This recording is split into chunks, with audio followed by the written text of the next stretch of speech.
কোরবানির পশুর বর্জ্য ১২ ঘণ্টার মধ্যে অপসারণ করা হবে জানিয়েছেন ঢাকা দক্ষিণ সিটি কর্পোরেশন প্রশাসক মোহাম্মদ শাহজাহান মিয়া।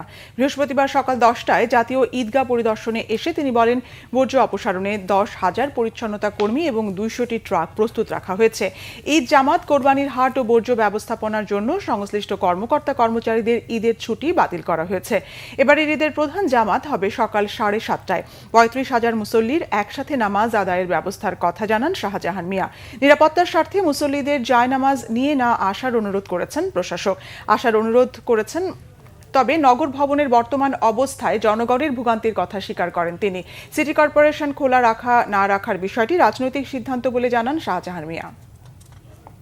আমাদের সিটি কর্পোরেশনের যারা কর্মী আছে তারা সকলেই এখন আমাদের জন্য প্রস্তুত। তারা এই সার্ভিস যেহেতু বরাবর দিয়ে থাকে, জনগণের ভোগান্তির কথা মাথায় রেখে তারা সকলেই কাজে যোগ দিবেন এবং আশা করি আমাদের কোনো সমস্যা হবে না।